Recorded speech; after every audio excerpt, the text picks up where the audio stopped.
여러분들의 종목 고민들을 속 시원하게 풀어드리겠습니다. 오늘도 진행을 맡은 문현진 멘토입니다. 자, 오늘도 시장이 조금 많이 밀렸습니다. 밀려 내려가다 보니까 여러분들 종목 고민들 또 깊어지지 않을까 싶은데 사실 뭐 깊어질 필요까지는 없습니다. 저희가 상담해 드릴 거니까요. 오늘도 여러분들 종목 고민들을 저와 함께 상담을 통해서 해결해 가시면 되겠고요. 지수 조정 들어가는 것은 어차피 다시 올라옵니다. 그렇기 때문에 내려와 있을 때 어떤 식으로 대응할 것인가에 대한 고찰을 여러분들 좀 하셔야 될 것 같고 대비를 조금 미리미리 해놓으신다면 추가 매수를 어떻게 해야 될지, 현금이 없다면 어떤 종목을 좀 정리해야 될지 이런 것들을 상담을 통해서 풀어가실 수 있지 않을까 싶습니다. 자, 오늘도 전화 상담과 유튜브 채팅 상담을 통해서 여러분들 종목 참여, 상담 참여 가능하실 것 같고요. 역시나 종목명과 매수가 비중을요. 지금 생방송 채팅창에다가 여러분들 올려주시면 유튜브 채팅창을 통해서 저희가 상담을 해드릴 거기 때문에 바쁘시거나 전화 상담이 조금 지금 힘들다 하시는 분들은 유튜브 채팅창 이용하시면 되겠고요. 전화가 메인입니다. 02-3772번에 0269번으로 전화를 주시면 여러분들 종목 고민들을 전화 상담을 통해서 해결해 가실 수가 있을 것 같습니다. 그래서 오늘도 많은 분들 상담 주시길 바라겠고요. 끙끙 앓지 마시고 주말을 좀 더 편안하게 보내시기 위해서 저와 함께 고민들을 해결해 가보도록 하겠습니다.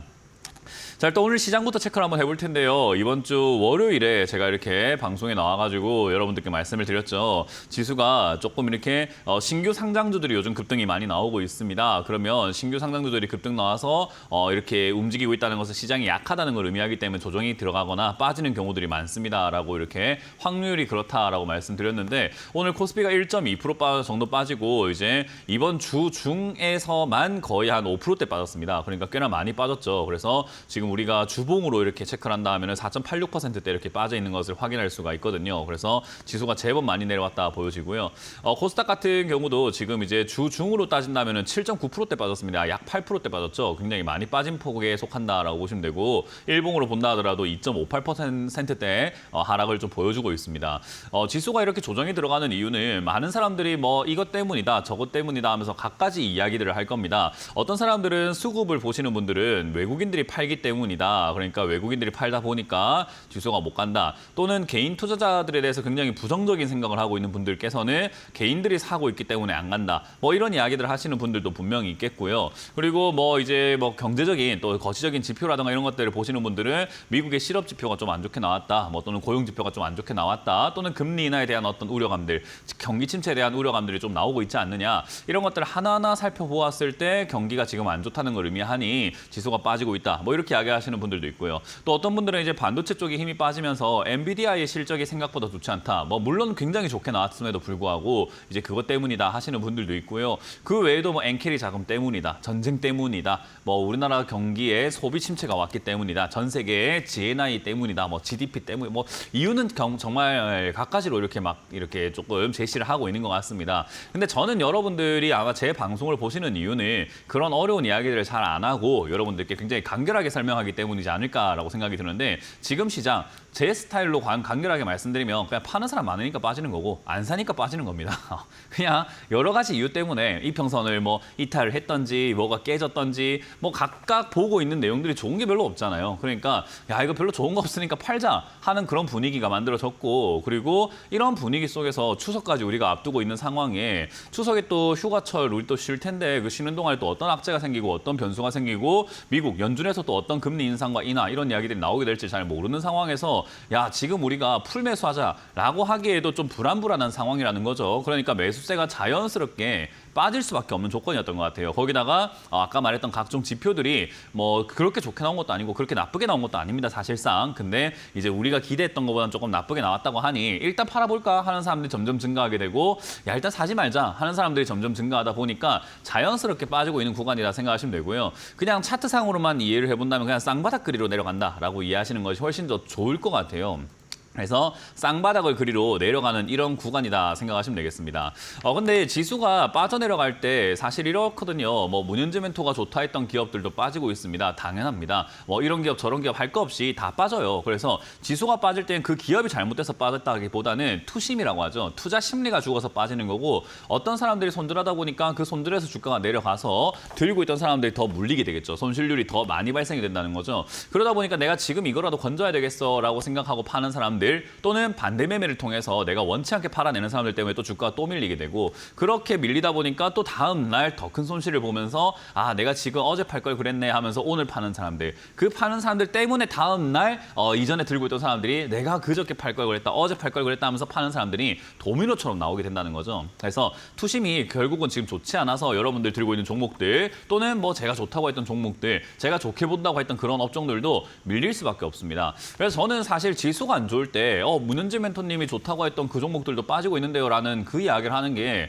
그게 상식적으로 좀 지능에 어떤 문제가 있는 이야기 아닌가라는 생각이 들 정도로 왜냐하면 문현지 멘토가 여기 앞에 있으면 옷 안 젖는다고 근데 지금 비가 오고 있는데 옷이 젖어요 하는 거랑 똑같은 이야기이기 때문에 아니 무슨 그런 이야기를 하시죠. 이거는 그런 상황이 아닌데 지금 물에 빠져놓고 왜 저는 제 옷은 물에 젖습니까? 문현지 멘토가 안 젖는다 했잖아요. 물에 뛰어들면 젖죠. 라는 그런 이야기인 거죠. 그러니까 지수가 빠질 때는 여러분들이 꼭 생각하셔야 되는 게 지수가 빠질 때 종목 빠져요라는 이야기는 너무 좀 상식적이지 않은 이야기인 것 같아요. 그건 좀 문제가 있는 이야기인 것 같거든요. 그래서 여러분들 중에는 이 시청자분들 중에는 아마 그런 분들은 없을 것 같습니다. 그 정도의 지식 수준은 될 것 같고 굉장히 똑똑하신 분들이 또 이렇게 방송을 보고 계시기 때문에 그런 이야기 하시는 분들은 없는데 간혹 가다가 그런 분들이 한 번씩 있다면은 그냥 조금 힘드셔서 저러는가 보다라고 이해를 해주시는 게 좀 좋을 것 같습니다.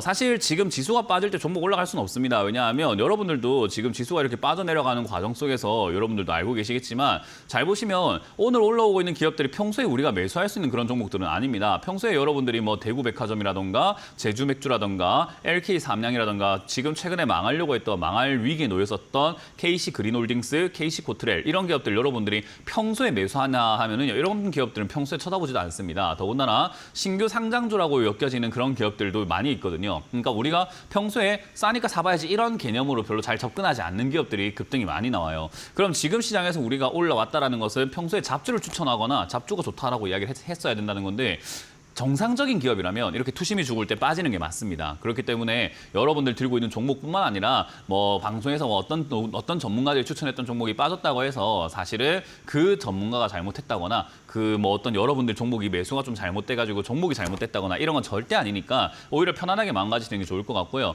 지수가 빠져내려갈 때 내려가는 것은 지극히 정상적이고 올라갈 때도 같이 올라갑니다. 그렇기 때문에 지금 내려갈 때 올라오는 종목들이 오히려 독이 된다라는 것을 기억을 하셔야 돼요. 그래서 저는 종목 밀릴 때 내 종목 빠진다 또는 뭐 이 종목이 빠진다 저 종목이 빠진다 걱정하는 것 자체가 저는 이렇게 지수가 빠질 때 그런 걱정하는 건 조금 웃기는 생각이라고 생각이 듭니다. 그래서 겨울이 오면 온 동네가 다 추워지는 건데 여기가 추워졌다 저기도 추워졌다 이렇게 이야기하는 게 조금 정상적이진 않다는 생각이 들잖아요. 그렇기 때문에 전 조금 합리적으로 상식적으로 우리가 지수로 한번 바라봐보자. 지수 빠질 때 오늘도 굉장히 많은 기업들 그러니까 138 종목이 올라오고 64 종목이 하락하고 코스닥도 200 종목이 상승하고 1380 종목이 하락하지 않습니까? 그래서 이런 시장에서 우리가 해야 되는 것은 어떻게 대응할 것인가인 건데 지수가 결국은 다 빠져야 종목이 다 빠지는 게 결정이 납니다. 그러니까 내 종목이 전저점입니다. 내 종목이 이평선에 닿아서 지금 매수할 자리인 것 같습니다. 내 종목이 이렇습니다. 내 종목이 뭔가 지금 고점 대비해서 많이 빠졌습니다. 내 종목이 지금 들고 있는데 10% 빠졌어요. 20% 빠졌어요. 내 종목이 멘토님이 그때 뭐 3,000원까지 오면은 추가 매수를 했는데 3,000원에 왔어요. 안 중요합니다. 뭐가 중요하냐? 요 지수가 이제 다 끝나야 돼요. 하락이 끝나야 됩니다. 왜냐하면 그런 이유들을 떠나서 다음 주에 지수가 조정이 들어가서 2,400까지 떨어진다면 여러분들 종목 지금부터 또 떨어진다는 겁니다. 그러니까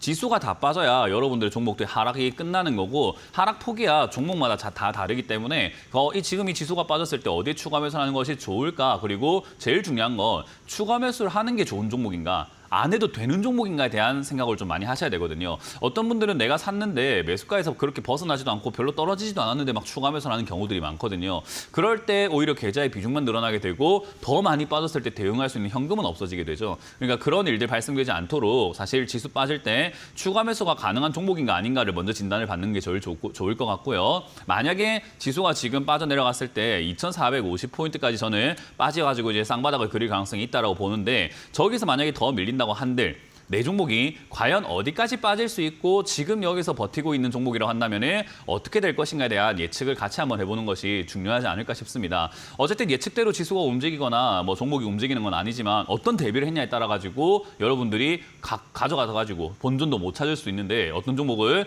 오히려 대비를 잘해가지고 같은 시기에 같은 흐름이 나왔을 때 수익이 나버리는 경우도 있거든요. 그래서 그런 전략들을 짜시는 게 좋지 않을까 생각이 듭니다. 그래서 지금 지수 빠질 때 저는 시장이 시장에 관심을 좀 끄자라고 이야기를 합니다. 너무 관심을 갖고 있다 보면은 지수가 빠져내려가는 동안에 너무 힘들어요. 이게 불확실하다 보니까 어디까지 빠질지 언제까지 빠질지 이거 보고 있다 보면 내 종목이 빠져내려갔는데 추가 매수를 지금 해야 될까요? 말아야 될까요? 그런 고민하다 보면요. 일주일 기다려야 되는데도 불구하고 하루 이틀 기다렸다가 너무 힘들어서 매수해버리는 경우들이 생기거든요. 그래서 저는 여러분들이 관심을 조금 끊으시는 것이 훨씬 더 좋고 주말을 조금 이제 힐링을 위해서 나의 체력적이라던가 정신적인 건강을 위해서 조금 야외 활동을 하시던가 아니면 정서적인 활동을 하셔가지고 조금은 마인드 관리를 하시는 게 어떨까라는 조언을 드려볼 수 있을 것 같습니다.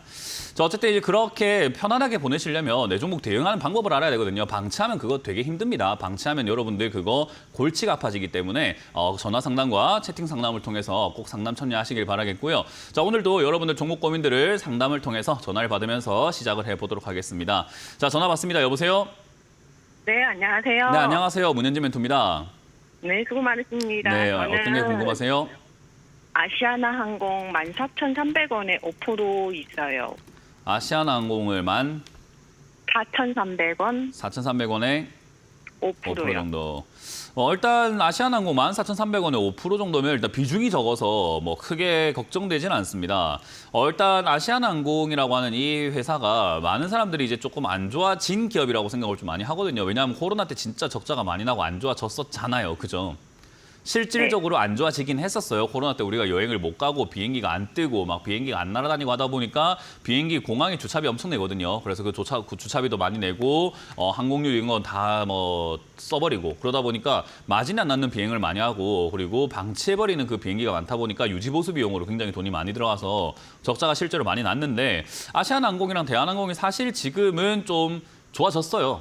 상황이 좋아지고 영업이익도 많이 나오기 시작했고 지금 이제 외국 관광객도 많아지고 됐고 우리나라도 관광을 좀 많이 다니게 되었고 뭐 사실 요즘은 좀 괜찮은 분위기긴 해요. 거기다가 이제 화물 운송이라든가 이런 쪽으로도 마진을 조금 채우기 위해서 노력을 했기 때문에 실질적으로 이제 실적이라든가 이런 것들은 굉장히 좋아졌는데 이게 주가가 올라가기에는 사람들의 인식 개선이 조금 더 필요하지 않았나 생각이 듭니다. 그래서 주가가 지금 올라오지 못하고 우하향을 하고 있다라는 생각이고요.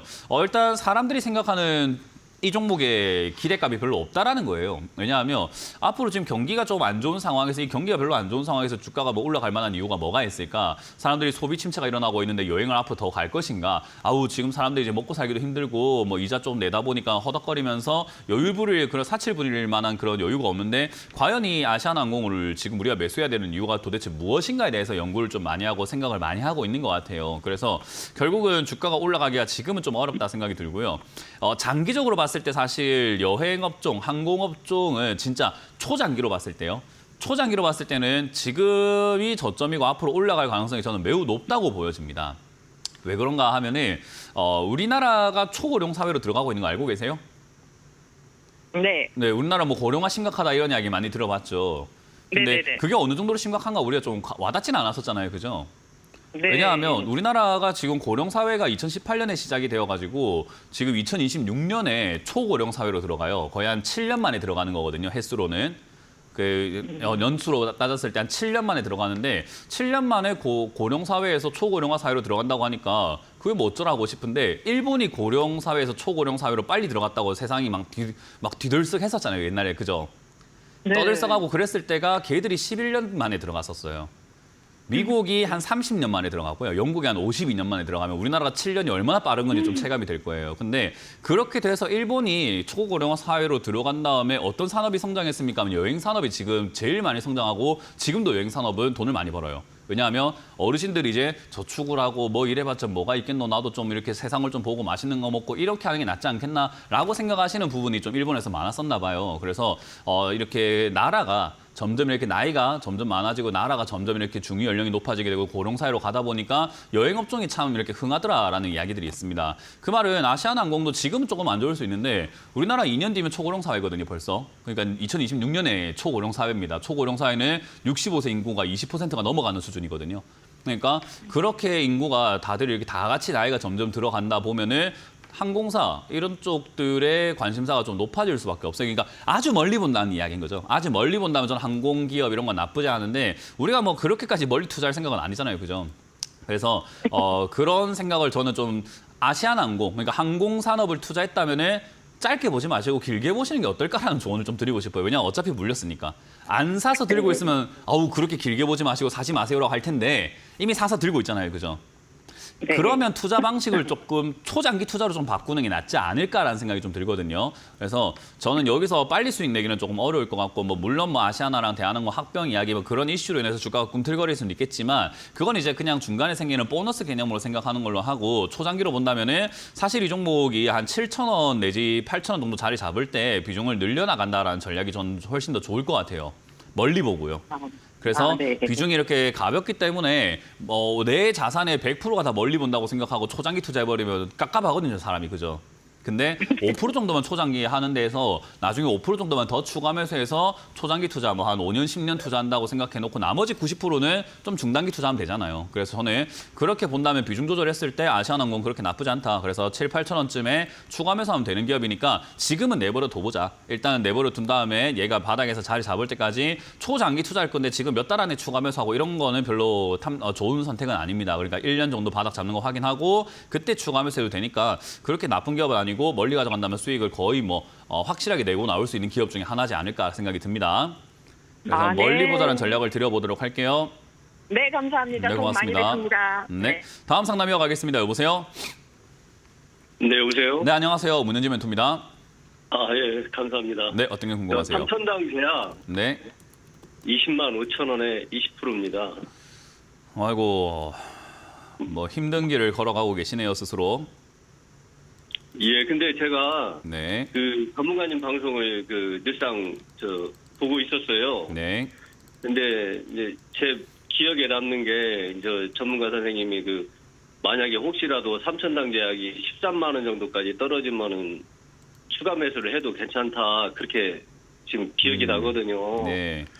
안 그래서 그래도 제가 이 전화드렸는데. 방송을 빌어가지고 모든 시청자분들께 사과란 말씀 좀 드려야 될 것 같아요. 제가 이 종목 말고도 다른 종목이 어디까지 빠지면은 추가 매수해도 괜찮을 것 같습니다라는 그런 이야기들을 많이 하거든요. 제가 우리 시청자분들을 너무 좀 믿었나 봐요. 너무 이렇게 공부를 좀 하다 보면은 분명히 이분들도 깨우치는 게 있을 거야. 그쪽 자리가 왔다고 추가 매수하는 게 아니라 거기서 자리 어떻게 잡아야지만 추가 매수가 가능하다라는 것을 분명 깨달을 수 있을 거야라고 생각했는데 제가 너무 그들을 맹신했나 봐요. 그래서 많은 분들이 제가 이야기했던 그 가격만 생각하고 계시고 시장이 빠진다. 종목이 빠지고 있는 중이다. 떨어지는 칼날이다. 이 다른 이야기들 하나도 안 들으시더라고요. 그래서 제가 우리 시청자분들을 너무 과대평가한 것 같아요. 과소평가를 게 아니라 과대평가를 한 것 같아요. 그래서 제가 너무 이런 이야기를 해놓다 보니까 많은 분들이 이 가격만 생각하고 상황은 절대 안 보구나. 상황이 지금 얘가 떨어지고 있는 중이다라는 것도 안 보고 있고 시장이 지금 빠지고 있는 중이라는 것도 안 보고 있고 여러 가지를 고려를 아예 안 하시구나. 그래서 제가 하는 말 한마디 하나하나가 어쩌면은 우리 시청자분들에게 제가 독이 될 수 있겠다는 생각이 오늘날 좀 많이 들더라고요. 그래서 언젠가 방송에서 한번 내가 진지하게 이거는 사과를 한번 해야 되겠다 생각했던 내용이 지금 이거예요. 어떤 사람들은 지금 지금 우리 놀리는 거야? 이렇게 생각할 수 있는데 놀리는 건 아닙니다. 실제로 지금 시청자님이 이렇게 딱 때마침 전화가 와가지고 말씀드리지만 13만 원쯤 되면 추가 매수를 할 수 있습니다라는 것은 시장이 지금처럼 밀리지 않을 때 그리고 얘가 딱히 내려왔을 때 반등 포인트가 조금 이렇게 나와주면서 여기에 자리를 잡아주기 시작을 할 때 여러 가지 변수들이 좀 나온다면 13만 원쯤에서 그런 걸 고려해봐도 되겠다 생각이 드는데 지금 흐름상으로는 13만 원이 아니라 그냥 내려가게 내버려 둬야 되는 자리거든요, 그냥 흘러가게 내버려 둬야 되는 자리인데 문현진이가 그때 13만 원을 내가 매수해도 된다고 했으니까 내가 전화 한번 해봐야지 이렇게 하시는 분들이 요즘에 생각보다 많다는 걸 제가 좀 깨달아 버렸어요. 그래서 제가 요즘에 목표가도 원래 잘 안 드리거든요. 어디까지 올라가는 거 보자 이런 이야기도 원래 잘 안 하는데 더 안 해야 되겠다 생각이 좀 들더라고요. 왜냐하면 그 어떤 제가 제시하는 가격이 가이드라인이었으면 좋겠는데 그걸 마치 절대 법칙처럼 문현진이 13만 원 오면 추가 매수 된다고 했으니까 내가 오늘 해야지 이렇게 생각하시는 분들이 많고 그로 인해서 오히려 마음의 상처라든가 마음의 부담, 짐들이 더 많아지는 분들이 많은 것 같아요. 그게 딱 시청자님이 그런 예인 것 같아요. 제일 중요한 건 이따위 자리에서 안 사는 게 제일 좋긴 좋거든요. 제일 중요한 건 이 10만 5천이라는 이따위 가격이 아니어야 되거든요. 원래는. 모든 이 삼성단 제약은 20만 원까지 올라갈 기업이 아니에요. 그러니까 저 가격은 완전히 초바가지 쓰는 가격이란 말이에요. 그러니까 제일 1번은 이 자리 안 사는 게 제일 중요한 건데 그걸 샀으면은 떨어졌을 때 추가 매수가 가능한지는 저기까지 와봐야 안다라는 건데 지금 와봤는데 전혀 추가 매수할 타이밍은 아닌 것 같아요. 13만 원을 네. 기억하셨다면 죄송합니다. 제가 그때는 시장이 어떻게 될지 저도 모르다 보니 13만 원이면 충분히 많이 빠져서 뭐 추가 매수를 고민해도 될 것 같은데라는 생각을 했었는데 지수가 이렇게 빠져내려가고 지수가 아직 바닥을 안 잡고 더 내려갈 수 있고 2,400포인트 언저리를 바닥을 잡으려고 할 때 여기에 만약에 13만 원이었으면은 만약에 2,400포인트까지 지수가 만약에 밀려 내려갔어요. 반등이 나가려고 해요. 거기가 13만 원이었으면 추가 매수 가능할 것 같거든요. 근데 아직 저기까지 더 가야 돼요. 그리고 저점 깨질 수 있어요. 그러면 2,350포인트가 내려갈 수 있습니다. 그러면 얘가 그 상황이라면 벌써 제가 아직 지수가 2,400까지도 안 갔는데도 불구하고 얘가 벌써 13만 원이야? 그러면 계획 수정해야 되겠다. 12만 원 내지 10만 원까지 기다려야 되겠는 걸 하고 저는 계획을 바꿀 수밖에 없는데 참 때마침 전화를 잘 주신 거예요. 계획을 바꿨을 때 시청자님한테 제가 연락을 드릴 수는 없잖아요. 그죠? 그러니까 지금은 저기 10만 원까지나 12만 원 깨질 때까지 그냥 내버려 두는 수밖에 없습니다. 근데 저기까지 왔다고 또 추가 매수하면 안 돼요. 제가 또 말 실수할까 이야기하는 건데 10만 원, 11만 원 기억하지 마세요. 죄송합니다. 그때 상황이 또 어떠냐에 따라 또 달라집니다. 충분히 그거 고려합니다. 네, 그러니까 그런 거를 신경 쓰지 말고 중요한 거는 예. 이치라는 거예요. 가격을 생각하지 말고 그 가격이 뭐든 간에 상황이 추가 매수할 상황이어야 돼요. 이해가 되세요? 네네. 네네. 그러니까 가격이 13만 원이다, 11만 원이다 하면서 점쟁이 같은 식으로 제가 찍는 게 아니라 상황이 추가 매수할 가격이면 5만 원이어도 좋고 6만 원이어도 좋고 15만 원이어도 좋습니다. 그러니까 상황이 끝나면 하락이 끝났다든지 지수 하락이 끝났다든지 얘가 더 이상 안 내려가고 뭔가 버티는 구간이 나온다든가 또는 뭔가 호재거리가 좀 나와가지고 더 이상 밀리지 않고 좀 바닥을 잡는 구간들이 나오게 된다면요. 근데 지금은 그 어느 것도 아니다 보니까 과거에 13만 원을 기억하셨다면은 이제 지금 제가 말한 또 10만 원, 12만 원 이것도 기억하지 마시고 지수 하락이 끝나야 된다. 일단 1번입니다, 이게. 지수 하락이 끝나야 일단 추가 매수를 가능할 것 같아요. 그 지수 하락 끝날 때가 12만 원이든 11만 원이든 10만 원이든 9만 원이든 8만 원이든 7만 원, 6만 원 이건 중요하지 않습니다. 뭐가 끝나야 된다고요? 뭐가 끝나야 된다고 했죠? 지수 하락이 끝날 때. 그렇죠. 그게 중요한 거예요. 저는 그거를 우리 시청자님들이 핵심을 딱 짚어가지고 다 이해하고 계실 줄 알았는데 이게 동상이몽이었던 거죠. 저는 그걸 생각하실 줄 알았는데 다들 전부 다 가격만 생각하고 계시더라고요. 그래서 얼마 옵니까? 그래서 어디까지 빠집니까? 이것만 궁금해하시더라고요. 그래서 제가 그것도 말도 자르고 혼내고 했는데도 불구하고 저는 쉽게 바뀔 줄 알았는데 안 바뀌는 것 같더라고요. 그래서 선생님 믿어갖고요, 전문가. 아니요, 그러니까 믿음, 저도 절 믿어주시는 거 감사한데 가격 못 맞춰요. 그러니까 상황이 끝나야 될 거 아닙니까? 그러니까 제가 이치를 가르치고 강의를 하고 이렇게 잔소리가 많은 이유가 모두가 스스로 할 줄 알았으면 좋겠어요. 저는 그냥. 그러면 스스로 할 수 있는 방법을 저는 방송을 통해서 상담을 통해서 제발 알려드리고 싶은 거거든요. 그게 저의 진심인 거죠. 그게 뭐 종목 이렇게 내가 맞춰가지고 나만 믿으세요 이게 아니라 이거는 지수 하락이 끝나야 되는 거니까 가격 생각하지 말고 어차피 물리지 않았습니까? 1번 안 사는 게 좋았는데 샀잖아요. 그러니까 두 번째 이제 우리가 이걸 전략을 짜면서 대응할 때는 얘가 중요한 게 아닙니다. 얘는 그냥 빠져내려가게 냅두고 지수 하락이 끝나면서 더 이상 안 내려가고 옆으로 가는 횡보하는 구간이 좀 나오게 되면 거기가 추가 매수할 자리인데 지금으로서는 오늘 날로서는 또 10만 원 정도나 12만 원 정도로 예상은 되긴 하는데 그때 됐을 때 또 어떨지 모르죠. 그죠?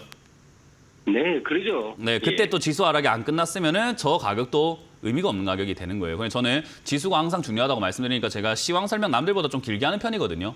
시황이 되게 중요하단 말이에요, 시장이. 그래서 저는 그 부분을 좀 신경을 쓴다면 아마 추가 매수 타이밍 잡지 않을까. 일단 삼천당 제약은 대응하기가 매우 어려운 종목 중에 하나입니다. 왜냐하면 너무 고가에 잡으셨기 때문에 그렇고요. 반등이 나오려면 아직까지 자리를 잡을 때 한 10만 원 정도까지 빠지거나 해야 될 것 같아요. 지금 지수 상황에서는요. 그러면 10만 원 내지 그 이하로 빠져내려간다면은 저는 이왕이면 이렇게 된 김에 13만 원까지 벌써 내려온 김에 그냥 한 7만 5천까지 빠져내려가면 추가 매수해가지고 탈출하기 쉽지 않을까 하는 생각이 좀 들거든요. 그래서 7만 5천 원까지 어차피 추가 매수 계획이 있으시다면 추가 매수 금액을 지금 막 함부로 들어가실 게 아니라 지수 빠지는 거 기다리고 바닥 잡는 거 보고 7만 5천 내지 10만 원 자리 잡을 때 한번 들어가 보자는 전략을 드려보도록 할게요. 다른 상담 보시면서도 강의를 한다, 지금 강의 듣는다 생각하고 제가 남들 잔소리하는 걸 그냥 내 피와 살이 된다고 생각하고 듣다 보면요. 주식을 혼자 할 수 있게 돼요. 네, 그걸 제가 꼭 만들어 드릴게요. 아시겠죠? 많이 보시길 바랍니다. 감사합니다. 네, 다음 상담 이어가겠습니다. 여보세요? 네, 안녕하세요. 네, 안녕하세요. 문현진 멘토입니다. 네, 그 모바일 어플라이언스 네, 그 3,680원에 12%요. 전화 소리가 조금 잘 안 들렸긴 했는데 3,680원에 12%요? 네. 네, 알겠습니다. 일단 모바일 어플라이언스라고 하는 이 기업의 업황은 나쁘지 않아요. 왜냐하면 자율주행 쪽이잖아요. 그래서 자율주행, 네. 딥러닝, 빅데이터 해가지고 우리 운전자 보조 시스템 이런 것들 만드는 기업이라서 사실 나쁜 기업은 아니거든요. 앞으로도요. 왜냐하면 자동차는 앞으로 계속 진화할 거잖아요. 그러니까 네. 성장을 할 것도 아니고 그냥 진화를 해 나가야 되는 어떤 지금 약간 과도기적인 성격을 갖고 있는 게 자동차인 것 같아요. 왜냐하면 자율주행도 3단계, 뭐 4단계를 넘어가야 된다고 하는데 그게 이제 규제라든지 기술력의 부재라든지 이런 것들로 인해서 잠깐 멈춰 있고 내연기관에서 전기차로 넘어가야 된다라고 보고 있지만 그것도 지금 약간 뭐 화재가 일어난다던가 불편함, 충전의 불편이라던가 여러 가지 이런 뭐 넘어야 할 장애물들이 좀 많은 과도기 같거든요. 그래서 이걸 넘어설 때 이제 자동차는 모든 이제 기업인들, 자동차 기업인부터 해가지고 전자제품을 만들고 있는 그런 기업인들도 LG전자도 전장산업에 뛰어들고 있잖아요. 그러니까 많은 기업인들이 생각하는 게 자동차는 이제 하나의 완성된 전자제품이다라고 보고 있어요. 앞으로 더 그렇게 될 거고요. 지금도 벌써 전자장치 굉장히 많이 들어가잖아요. 그죠? 요즘 신차들 보면 진짜 전기장치가 굉장히 많아요. 거의 다 버튼이고 디스플레이고 디스플레이로도 뭐 터치만 하면 다 이렇게 인식이 돼버리는 그런 정도이기 때문에 옛날에 똑딱똑딱 이렇게 버튼 누르는 느낌하고 좀 다르죠, 그죠? 그래서 자동차는 앞으로 계속 발전할 거기 때문에 모바일 어플라이언스라고 하는 이 기업도 뭐 성장으로만 따진다면은 뭐 저는 좀 가능성은 있다고 봐요. 근데 이제 그 과정이 아까 말한 것처럼 과도기다 보니까 과도기에 주가가 올라갈 이유는 없잖아요, 그죠? 뭐 좋아져야 올라가는 거지. 지금 과도기에 주가가 올라갈 이유가 사실 뭐가 있겠습니까? 그래서 딱히 없다 생각이 들고요. 모바일 어플라이언스도 과거에 이제 올라올 때 이것도 지금 저때 기록을 한번 보게 되면은 완전 자율주행 이런 이야기들로 해갖고 막 주가가 올라왔었거든요. 테슬라가 완전 자율주행 만들겠다고 우리나라도 네. 완전 자율주행을 뭐 대전 뭐 세종시에다가 뭐 한번 만들어 보겠다 뭐 이런 이야기도 해가지고 올라오긴 했었는데 지금 약간 흐지부지하죠. 그죠? 자율주행이 좀 흐지부지합니다. 뭐 많은 산업들 지금 우리가 처리해야 되는 과제들이 많잖아요. 최근만 하더라도 뭐 건강보험료, 뭐 국민연금, 금투세 넘어야 될 산들이 지금 아직까지 많아서 그런 자율주행 산업과 같은 이런 데 지금 규제 좀 어렵고요. 거기다가 지금 나라에서도 계속 금리 인하하고 있는데 가계부채 이런 것도 집값도 그렇고 해결해야 될 문제가 너무 많아가지고 자율주행에 대한 이야기가 나오기는 아직은 좀 힘든 것 같습니다. 근데 언젠가는 해야 되고 산업이 점점 발전하다 보니까 그리고 지금 이미 현대모비스라든가 현대차 이런 쪽에서는 이미 많이 준비가 되어 있고 많이 성장을 해 나가고 있습니다. 그렇기 때문에 저는 이거를 좀 멀리 본다면은 나쁘지 않은 기업이라고 봐요. 급한 돈 아니면 그냥 놔두시면은 저는 괜찮다 생각이 들고요. 급한 돈이 아닌 돈이 더 있다면 저는 더 사도 괜찮다고 보긴 해요. 뭐 물론 이 기업보다 좋은 다른 자율주행차 관련주들이 좀 많긴 많지만 이미 물려 있는 걸 추가하면서 하는 게 낫지. 딴 거 사봤자 종목만 많아지고 그게 빠졌을 때 오히려 더 고통받거든요. 그래서 저는 이제 그렇게 하는 것보다야 얘가 지금 자리 잡을 때 추가하면서 한번 해보자. 대신에 지금 이제 2,000원짜리쯤에서 저점을 만들면서 자리를 잡아주면 참 좋을 것 같아요. 여기가 밀리게 된다면 사실 1,500원대까지 밀릴 수 있다는 건데 이번에 2,000원짜리에서 적어도 한 3번 정도의 반등을 좀 확인을 했으면 좋겠어요. 이게 이제 쌍바닥 가지고는 힘들 수 있는 게 2020년부터 빠졌기 때문에 오랫동안 빠져서 쌍바닥은 약해요. 그래서 3바닥 정도 나와줘야 되기 때문에 3번 정도의 2,000원 정도의 반등이 나온다면은 그때 추가 매수를 위해서 다시 한번 전화 주시면 좋을 것 같아요. 왜냐하면 제가 아까도 방금 말씀드렸지만 가격 기억하시면 안 됩니다. 상황이 어떠냐에 따라서 추가 매수 가능하고 안 가능하고 달라지는 거지 그 가격 띡 왔다고 추가 매수하면 그거는 좀 잘못된 투자예요. 그래서 2,000원 여기서 3번 정도 자리 잡으면 확인 한번 해보자라는 거고요. 그 3번이라는 것도 뭐 3일 동안 이렇게 띵띵띵 왔다고 하는 게 아니라 이렇게 하나의 파동을 이야기합니다. 이 하나의 파동을 보통 한 몇 개월 걸려요. 한 3개월 걸리거든요. 그럼 3번이면은 3개월, 3개월, 3개월이니까 약 한 1년을 보자는 거예요. 그래서 그 정도 지켜보고 추가하면서 하는 게 좋을 것 같고 만에 하나 폭락이 나와버리면은 이건 진짜 기회거든요. 폭락은 3번의 바닥을 볼 필요 없는 기회예요. 한 번의 바닥으로 끝내버릴 수 있는 제일 좋은 방법이거든요. 그래서 만약 폭락 나와서 1,500원 이하로 빠지면 빨리 전화 주시는 게 제일 좋습니다. 그래서 그냥 들고 가시는 걸 추천드려보도록 합니다. 네, 감사합니다. 네, 고맙습니다. 자, 상담은 잠시 쉬었다가 이번 주 강연회가 준비되어 있습니다. 내일과 모레 어디서 강연이 열리는지를 체크 한번 해보고 돌아오도록 하겠습니다.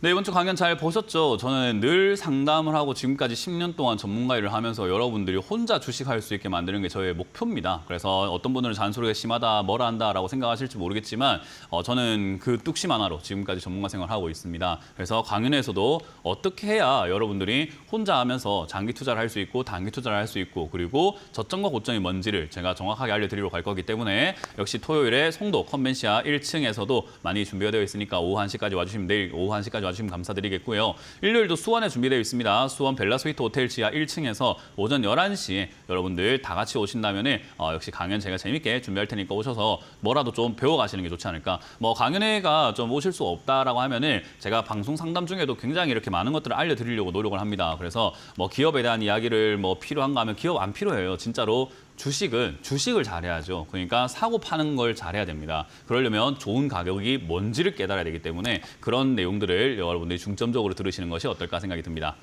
자, 그럼 여러분들 고민들 유튜브에 있는 종목들 바로 한번 보도록 하겠습니다. 오늘 유튜브에 올라온 종목을 바로 체크 한번 해보면 현대건설입니다. 일단 현대건설을 보유한 지 3년 넘었다라고 해주셨는데 이런 게 이제 제가 안타까운 거예요. 제가 3년 전부터 건설업종 안 좋습니다라고 계속 말씀을 드렸었어요. 건설업종은 금리 인상기에 투자하는 거 아닙니다라고 말씀 많이 드렸었는데 이제 그런 부분들이 어떤 누군가에게는 잔소리였을 거고 그리고 어떤 누군가는 그래도 불구하고 건설 뭐 좋지라고 생각하셨을 수도 있습니다. 근데 사실 이거 다른 종목들에 비해서 건설업종은 좀 힘들 거다라고 말씀을 많이 드렸었거든요. 특히나 지금 이제 금리 인하 시기가 되면은 부동산이 올라갈 건가 하면은 정부의 움직임만 봐도 알잖아요. 그냥 부동산이 금리 인하면 오를 거다라고 막연하게 생각하고 계시지만 그런 인식 깨기 위해서 정부에서도 지금 금감원에서도 한국은행에서도 가계부채 때려잡겠다, 규제 더 넣겠다, 대출 규제 더 세게 하겠다.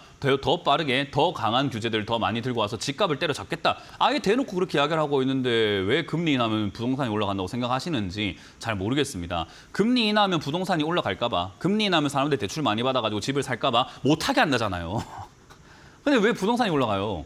왜 그런 생각을 하는 거죠? 아니, 왜 정부를 거스르는 거예요? 하지 말아잖아요. 그러니까 사실은 지금 집을 사는 것도 굉장히 안 좋은 타이밍인 거고 지금 잠깐 집값 반짝하는 것도 잘못된 투자 생각으로 인해서 몰려 들어가는 것뿐인 거죠. 그 분위기 때 얘가 좀 반등이 좀 나와줬어야 됐는데 그러지도 못하고 있어요. 그래서 건설사가 사실 아파트만 건설합니까 하면 그건 아니죠. 뭐 플랜트도 하고 있고 해외에서도 공사를 많이 하고 있어가지고 영업이익이라던가 매출 뭐 잘 나오곤 있습니다. 국내 아파트만 건설하는 건 아니기 때문이죠. 그런데 인식 자체가 투자 인식의 자체가 지금 뭐 PF 리스크라든가 이런 것들이 뭐 저축은행을 부실하게 만들고 있다. 또는 뭐 PF 리스크 연체율이 지금 뭐 8%대 올라와 있다. 10%대다. 아니다. 20%대다 하는 그런 전망들도 있다라고 하다 보니 사실 투자 심리가 여기에 좋게 생길 수가 없어요. 그래서 탈출하기가 정말 어렵습니다. 그래서 이거는 지금 당장에는 추가 매수하기도 밑빠진 독에 물 붓기가 되기 때문에 사실 대응하기가 굉장히 어렵고요. 이거는 추가 매수도 없이 그냥 홀딩해서 가져가는 수밖에 없다 생각이 들고요. 만에 하나 이제 금리 인하가 첫 번째 되고 나면 일반적으로 지금까지 역사를 돌아봤을 때 첫 번째 금리 인하를 했을 때 부동산 시장이 한번 확 하고 올라가는 경우도 있습니다. 와, 금리 인하했다. 이자가 싸다. 그러니까 대출이라 좀 더 받아야 되는 거 아니야? 하면서 지금 이제 DSR 규제 더 넣잖아요. 그러니까 연봉이 안 되면 이제 대출 받지 마라. 이런 이야기 나오는데 연봉이 되는 사람들이 막 차다 하고 이렇게 막 들어가 버리면서 부동산 쪽이 화랑이 한번 돼버리는 경우들이 한 번쯤 있어요. 그러니까 금리 인하가 마지막 그 어떤 분기점이 될 것 같습니다. 변곡점이 되거나 어쨌든 그때 한번 튀어오른다면은 그때 탈출할 수 있다 생각이 들고요. 실적이 그래도 아무쪼록 어쨌든 좋잖아요. 그렇기 때문에 실적 이슈를 잘 끌어내가지고 올라가게 된다면은 35,000 내지 않은 37,000원대까지 단기 반등은 있을 수 있을 거라고 봅니다. 그때 전 잘 나오는 게 어떨까 싶습니다. 손해가 좀 나더라도 시간을 벌기 위해서 3년이나 뺏겼지만 더 많은 시간을 잃지 않기 위해서 저는 중간에 매도하는 것이 좋지 않을까. 그래서 중간 매도 의견을 드려보도록 하고 반등 시 3만 6, 7천 원쯤 올라오더라도 매도하자. 만약에 이게 오랫동안 몰리게 되면요. 건설업황은 지금 이제 불황이 온다 하더라도 해외에서 아까 말한 것처럼 건설을 많이 하고 있기 때문에 주가만 빠질 뿐이지 회사는 좋아요. 그리고 뭐 대기업들은 괜찮아요. PF 리스크라든가 이런 것들이 중소건설사가 문제인 건데 그것 때문에 대기업들도 싸잡아서 같이 이렇게 연대 책임처럼 같이 이렇게 과소평가를 받고 있는 거거든요. 그래서 만에 하나 그런 리스크들이 생기고 부동산 시장이 불황이 갑자기 와서 주가가 25,000 내지 2만 원까지 빠진다. 저는 이제 저 때는 추가 매수를 좀 과감하게 많이 해도 되는 기업이 건설사다 생각합니다. 지금은 좀 안 좋았던 거지 앞으로 주가가 더 빠지고 이 불황이 조금 사라지고 나면은 아주 좋은 투자처가 되는 거죠. 그래서 저는 그때가 되기까지는 조금 기다려보는 게 낫지 않을까. 그래서 손을 대지 마시고 그냥 홀딩하시고 이거는 지금 내가 투자를 안 하고 있다, 없다 생각하고 그냥 가져가시는 게 어떨까라는 조언을 드려보도록 합니다. 홀딩 의견 드려보도록 합니다. 다음 상담도 유튜브 언론 종목인데요. 네페스 아크입니다. 네페스 아크라는 종목을 매수를 하셨고요. 처음부터 끝까지 떨어진다. 끝없이 떨어져요. 처음으로 마이너스 50% 반토막을 경험했다라고 하셨는데 뭐 봅시다. 24,400원의 비중이 15%입니다. 뭐 일단 24,400원의 비중이 15%면 사실 네페스아크라고 하는 이 회사가 이제 반도체 쪽으로 최근에 엮여가지고 올라왔잖아요. 반도체 쪽에서 테스트 쪽을 하다 보니까 이렇게 올라왔고 아무래도 고객사가 삼성전자, 갤럭시 S24라든지 이런 쪽이다 보니 야 고객사도 좋네 해서 올라왔지만 이거 뭡니까? 돈은 잘 못 벌고 있는 기업이죠. 제가 전에도 반도체에 대한 이야기를 했었는데 반도체가 지금 많이 팔려서 돈을 많이 벌고 있다라고 하는 것은 SK하이닉스 이야기인 겁니다. 그 밑에 있는 장비 업종들은요. 지금 삼성전자와 SK하이닉스가 감산했잖아요. 그 감산했기 때문에 장비가 별로 필요하지 않은 상황이에요. 있는 장비로도 충분히 지금의 생산량이라든가 이런 것들을 감당할 수 있고 지금 생산량에서 환율이 올라가다 보니까 또는 판매가 또 많이 되다 보니까 매출이 좀 올라오게 된 거죠. 재고 잘 처리되고 있는 거죠. 그러니까 재고가 잘 줄어들고 있기 때문에 자기들 입장에서는 이게 일시적일지 앞으로 계속 반도체 호황이 올지 HBM이라는 게 없다가 팔다 보니까 갑자기 많이 팔린 거야 라고 하는 건지를 모르다 보니까 증산을 화끈하게 하지 못하고 있는 상황이죠. 그러면 이제 우리가 흔히 말하는 반도체 장비 업종들의 발주가 많아질 건가 하면은 아직 그렇진 않죠. 근데 주가는 어떻게 했죠? 같이 올라가 버렸어요. 그러니까 야 반도체 좋단다 앞으로 가겠지 하고 올라갔더만 야 근데 반도체 장비 주문 없는데 그러니까 주가가 빠져내려가는 거죠. 이거는 어쩔 수 없고 잘못된 투자를 하신 약간 이제 결말이 이렇다라 보시면 돼요. 그럼 이제 앞으로 안 좋을 건가 하면 솔직히 말해서 반도체 업황이 앞으로 안 좋을 리가 있겠습니까? 반도체 업황은 호황이죠. 앞으로도 계속 슈퍼 초호황이 계속 올 거고 그게 오겠지만 주가는 파동이라는 게 있습니다. 우리 바닷물 마르나요? 안 마르잖아요. 근데 파도가 있잖아요. 밀물과 썰물이 있잖아요. 바다가 이제 앞으로 없어지나요? 그건 아닌데 지구온난화 왔다고 바다가 없어지나요? 그건 아닙니다. 그냥 밀물과 썰물이 계속 있는 상황인 거죠. 약간 그런 개념으로 보시면 돼요. 파동은 계속 있습니다. 그냥 계속 존재할 뿐이에요. 그래서 기업 자체는 사실은 앞으로도 괜찮을 수 있다. 불황이 있으면 호황이 있고 호황이 있으면 불황이 있는 법이죠. 근데 그 불황 때 닥쳐오는 어떤 리스크들이 있다라는 건데 이 회사는 그래도 그렇게까지 리스크가 있을 것 같지는 않은 게 회사가 가진 돈도 꽤나 있는 편이고 자본금도 뭐 제법 있는 편이기 때문에 뭐 여러 가지 재무적인 문제가 발생될 것 같지는 않습니다. 그래서 가져가는데 큰 문제는 없을 것 같고요. 이 불황기가 끝나고 난 다음에 아마 다시 자리 잡고 나면 올라갈 텐데 보통 이 불황기 끝나고 다시 자리 잡는 데까지가 한 2, 3년이 걸려버려요. 그러니까 빠지는데 거의 한 1, 2년 내려가서 또 자리 잡는데 한 1년 그러니까 2, 3년이 그렇게 걸리거든요. 그러니까 다음번에 올라오게 된다면 2025, 6년쯤에 올라오지 않을까라는 거죠. 그때까지 내버려 두세요. 그래야지 추가 매수를 잘 해가지고 매수가를 잘 낮추고 할 수 있는데 내가 지금 반토막이 났어요라고 한다면 그만큼 추가 매수 효율이 좋아진다 생각하시면 돼요. 그러니까 내가 손실이 많이 났어요에 대해서 너무 걱정할 필요 없는 게 안 팔았잖아요. 안 팔았으면 손실이 아닙니다. 제가 늘 이야기하지만 여러분들 지금 혹시나 뭐 고층 빌딩에서 고층 이렇게 아파트에서 이 시청하고 계시는 분들 거기서 절대 뛰어내리시면 안 됩니다. 뛰어내리면 크게 다칠 수 있어요라고 했을 때 어머 무서워 내가 아파트 살고 있는데 너무 무서워 제가 겁줬어 이렇게 생각 안 하죠. 안 뛰어내릴 건데 그러니까 그거예요. 증권사도 지금 팔면 여러분도 50% 손실 나갖고 얼마 손실 납니다 라고 이렇게 알려준 것뿐인 거지 안 팔면 아무 상관없어요. 그러니까 50% 물렸다고 걱정하거나 막 겁먹거나 무서워할 필요 없습니다. 그냥 손실률이 커지면 커질수록 나중에 추가 매수를 했을 때 효율이 굉장히 좋아진다라는 것만 기억을 하시면 돼요. 그래서 이거는 다 떨어질 때까지 냅두고 한 10,000원 내지 지금 흐름이라고 한다면 10,000원에서 삼성전자 더 빠질 것 같죠. SK하이닉스하고 그러면 10,000원 또는 9,000원 정도쯤에 자리를 잡을 가능성이 있지 않을까라고 조심스럽게 예상해 봅니다. 물론 아까 말씀드린 것처럼 그 가격이 왔다고 추가 매수 이게 아닙니다. 상황을 보고 하는 거죠. 뭐 반도체가 더 빠지고 있으면 더 내려갈 거고 지수가 더 빠지고 있으면 더 내려가겠죠. 그러니까 그런 상황들이 처리가 잘 되는 가정하에 한 9,000원에서 10,000원 정도일 수 있으니까 그때쯤 추가 매수를 하기 위해서 그냥 내버려 두세요. 추가 매수가 뭔지 효율이 어떻게 나오는 건지를 제가 확실하게 경험하게 해드릴 테니까 더 이상 손대시면 경험 못합니다. 그러니까 더 이상 손대지 마시고 손절도 하지 마시고 가만히 냅두고 현금만 지금 매수하신 금액만큼만 잘 마련하신 다음에 10,000원 조금 이하로 빠졌을 때 다시 한 번 더 문의를 주시면 되겠습니다. 크게 뭐 걱정하실 필요까지는 없을 것 같네요. 자, 다음 상담은 전화를 받아보도록 하겠습니다. 전화 받아봅니다. 여보세요? 여보세요. 네, 안녕하세요. 문현진 멘토입니다. 네, 안녕하세요. 네, 어떤 게 궁금하세요?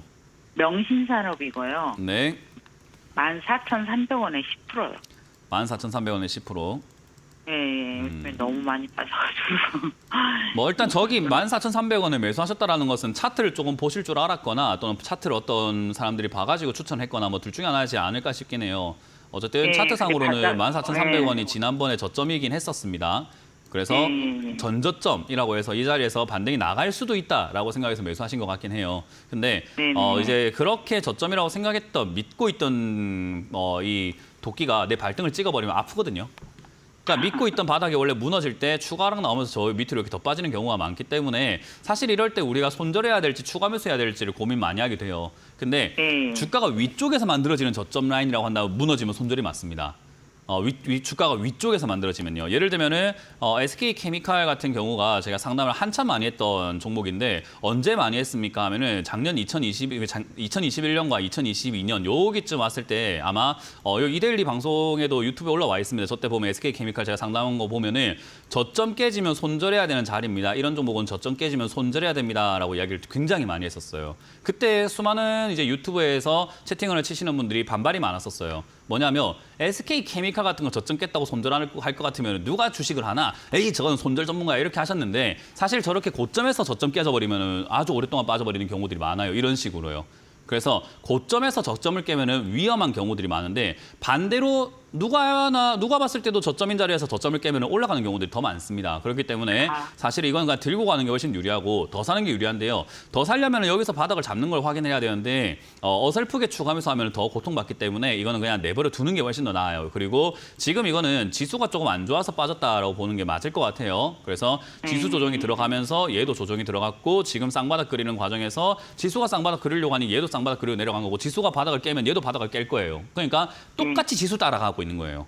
그러다 보니까 지수를 따라다니고 있다. 그리고 얘가 지금 코스피 200 종목이다 보니까 펀드 자금들이 굉장히 많이 들어가다 보니 지수가 내려가면 펀드 자금들은 자동 손절해버리거든요. 종목명 안 봅니다. 그냥 자기가 들고 있는 종목이 200개다. 그럼 200개 종목을 전체 손절을 한 번에 싹 다 해버려요. 비중을 한 2% 줄인다거나 3% 줄여버린다거나 하기 때문에 자연스럽게 매도 물량이 막 나와요. 기관에서. 그렇다 보니까 이거는 그냥 지수가 빠지면 어쩔 수 없이 빠질 수밖에 없는 운명이다. 그래서 얘도 지수 조정이 끝나고 나면 사실 추가 매수를 하기가 참 좋죠. 그래서 지수가 좀 깊게 빠지면 빠질수록 추가 매수하기가 더 좋아지기 때문에 저는 지수가 깊게 빠지면 겁낼 거 없이 그냥 9,000원이 되었든 8,000원 되었든 지수 조정이 끝났을 때 추가 매수 조금 매수하신 금액만큼 하시는 게 좋지 않을까 생각이 들고요. 뭐 생각보다 여기서 10,000원짜리에서 안 빠지면 사실 14,000원짜리 나 이 11,000원짜리나 크게 차이가 나는 자리는 아니에요. 저점 라인대이기 때문에. 그래서 올라오면 얘는 20,000원대까지 충분히 갈 수 있어서 추가매수 안 해도 수익을 낼 수 있는 가격대예요. 시청자님 매수가가. 그래서 나쁜 가격이 아닙니다. 이게. 그래서 저점에 사는 사람은 주식이 유리해져요.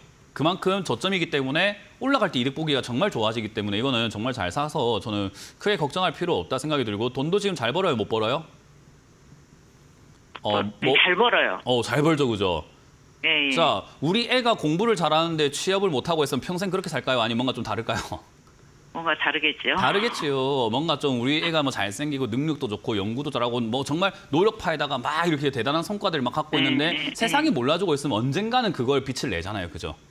그쵸. 약간 그런 케이스예요. 주식도 저평가를 투자한다는 개념이 남들이 몰라주고 있을 때가 저평가인 거지 남들이 다 알고 있을 때 어떻게 저평가입니까 그게?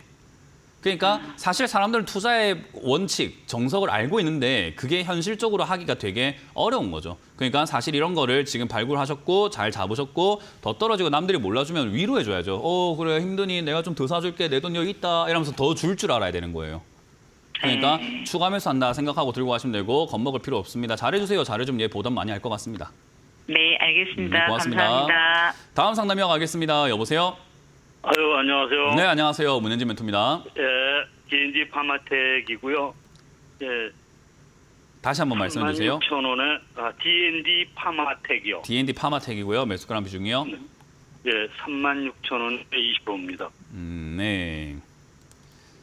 그렇군요. 뭐 저랑 상담은 처음이죠, 그죠? 제 방송도 처음 보시고 한참 전에 한번 보시고 알겠습니다. 네, 네. 제가 왜 이런 질문했냐면은 일단 신규 상장주는 3년 물리시는 게 맞아요. 샀으면 3년입니다. 요즘 분위기가 그래요. 뭐 한 재작년까지 한 5년 전까지만 해도 상장주들이 3년 동안 빠지는 경우들이 다 없었는데 한 5년 전부터 이제 코로나 터지고 난 다음부터 거의 종목들이 신규 상장을 딱 하잖아요. 그러니까 위에서 뭐 어떻게 움직이든 초반에 어떻게 움직이든 간에 거의 3년 동안 빠져버리더라고요. 그래서 그냥 지금까지 제가 데이터로 봤을 때 최근 5년간의 트렌드가 신규 상장주를 뭐가 됐든 간에 이유가 뭐가 됐든 간에 이 뭐 종목이 좋네 안 좋네 이런 거 상관없이 샀다 3년입니다. 그냥 3년 동안 물리시면 되는 거예요. 그게 싫으시면 중간에 손절하시면 되고 그게 싫으셨다면 안 사는 게 제일 좋았고 그러니까 신규 상장주는 그냥 3년 동안 사지 마라. 상장하고 3년 동안 우리 개인 투자자들은 3년 동안 안 보는 게 좋다. 뭐 그게 전문가마다 뭐 2년이다, 3년이다, 뭐 4년이다, 5년이다 이렇게 이야기하시는 분들이 있지만 그만큼 상장하고 난 다음에 짧은 기간 내에 투자하면 돈을 벌기가 어렵다는 걸 지금 모든 전문가들이 알고 있거든요. 그러니까 보니까 아는 거예요. 우리는 차트를 매일같이 보고 종목을 매일같이 보다 보니까 그리고 상담을 매일같이 하다 보니까 우리가 상담을 할 때 하루에 한 10명 정도 상담을 하면은 신규 상장주를 샀던 사람들이 하루에 한 2-3명이 전화가 온다 치고 내가 한 달 동안, 1년 동안, 2년 동안, 3년 동안, 5년 동안 상담을 해보니 야, 이분들은 항상 3년 동안 물려서 고생하시더라. 라는 데이터가 나왔다는 거죠, 경험이. 그러니까 그 경험에서 나오면은 안 하는 게 맞는데 자꾸 이렇게 하신다면은 이제 결론적으로 말씀드릴 수 있는 방법은요. 이 기업이 뭔지 전 관심이 없습니다. 뭐 하는 기업인지 몰라요. 돈도 못 벌고 있는 기업이고 돈 못 버는데 뭐 기술이 좋겠죠. 기술 좋으니까 상장됐겠죠. 그 기술이 뭡니까? 대충 보면 뭐 신약 뭐 개발하고 이런 약이겠죠. 뭐 대충 이렇게 파마가 들어가 있고 하니까 그러니까 약 만들겠죠. 뭐 그 별로 그 이상 관심 없습니다. 왜요? 뭐 SK 바이오팜은 안 좋은 기업이었습니까? SK 바이오사이언스는 안 좋았습니까? SK 아이테크놀로지는 안 좋았습니까? LG 에너지 솔루션 안 좋았습니까? 좋은 기업들 다 상장했는데 3년 동안 다 박살났습니다. 카카오페이는 안 좋습니까? 카카오페이 안 쓰십니까? 다 쓰시지. 근데도 상장하자마자 3년 동안 빠졌습니다. 그 외에도 신규 상장주라고 불리는 대부분의 종목들이 네, 이런 기업 좋습니다. 이런 기업 좋습니다. 우리가 정말 좋습니다. 보안 관련주입니다. 반도체 관련주입니다. 무슨 로봇 관련주입니다. 자율주행 관련주입니다. 보안 뭐 했고 우리가 뭐 영상 했습니다. VR, AR 관련주입니다. 상장하면 다 3년 동안 빠집니다. 제약 바이오입니다. 3년입니다. 뭐 합니다. 3년입니다. 그러니까 이 종목은 지금 들고 가시면 이유가 뭐가 됐든 간에 뭐 저는 뭐 때문에 사셨는지 잘 모르겠지만 그 이유가 중요하지 않다는 거죠. 신규 상장주는 몇 년 빠진다고요? 한 3년 빠진다는데. 네, 3년 빠집니다. 그러니까 이것도 되겠네요. 그렇게 될 가능성이 매우 높습니다. 네.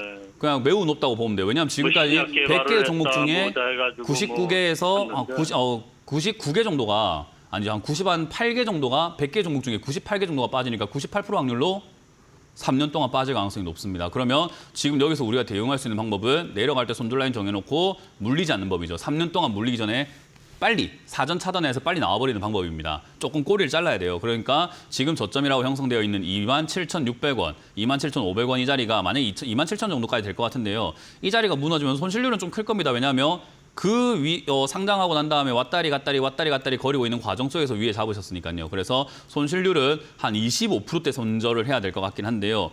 시간을 벌기 위해서는 그렇게라도 손절하는 게 좀 낫지 않을까라는 조언을 드릴 수밖에 없습니다. 제 처지상. 그리고 지금 이거를 뭐 들고 계시다가 뭐 비만 치료제라던가 이런 쪽으로 막 엮여 있잖아요. 그죠? 그래서 그런 쪽의 이야기들이 요즘 전 세계적으로 많다 보니까 요즘 그 장 안 좋을 때 신규 상장주들이 급등 나오는 경우들이 있거든요. 최근에도 그랬고요. 그래서 장 안 좋아서 지금 장이 좀 힘이 안 좋다 보니까 얘가 일시적으로 급등이 나온다면은 고민할 필요 없이 저는 34,500원에서 바로 매도하시는 게 좋지 않을까. 신규 상장주는 걸리면 3년입니다. 그래서 그렇게 일부러 우리가 들어갈 이유는 전혀 없다. 오늘 파시고 나면은 상장된 지 3년 안 된 기업은 이유가 뭐가 됐든 이유 불문하고 사지 마세요. 누가 좋다고 하든 간에 정말 진짜 꼴보기 싫은 원수가 있으면 추천해줘도 괜찮습니다. 3년 동안 너 한번 그냥 막 죽어봐라 하면서 원수를 추천해주는 정도는 괜찮은데 그거 말고는 하지 마세요. 신규 상장주 사가지고 좋을 거 하나도 없습니다. 예. 네, 그렇게 잘 정리하시기 바랍니다. 네, 고맙습니다. 네, 고맙습니다. 이렇게 말씀드리는데도 아마 신규 상장주 내일도 다음 주에도 계속 사시는 분들이 있을 것 같습니다. 만약에 주변에 여러분들이 말릴 수 있는 분이 있다면 신규 상장주는 3년간 사지 마라라는 것을 꼭 알려주세요. 다들 돈 벌고 싶어 주식하는 거지 물리고 싶어서 주식하는 거 아니잖아요. 확률상 물릴 가능성이 높다. 안 하시는 게 맞습니다. 그것도 고점 매매도 그렇고 신규 상장주도 그렇고요. 그런 이야기들을 제가 오프라인 강연에서 여러분들 만나서 해드릴 거니까요. 내일, 모레까지 많이 와주시길 바라겠고요. 저는 여기까지 진행해보고 물러가도록 하겠습니다. 지금까지 문현진 멘토였습니다. 고맙습니다. 이런 문자나 전화 받으신 적 있나요? 이런 카카오톡 채널을 보신 적이 있나요? 텔레그램에서 개인적으로 연락을 받으신 적이 있나요? 주식 챔피언을 사칭하는 카카오톡 채팅방, 카카오톡 채널에 이어 스팸 문자 및 전화, 그리고 텔레그램 사칭까지 발생하고 있습니다. 주식 챔피언은 대표 번호 이외에 다른 번호나 카카오톡, 문자, 텔레그램 등의 연락을 받으신 분들은 즉시 차단하여 주시기를 바랍니다. 큰 피해가 발생하지 않도록 각별한 주의 바랍니다.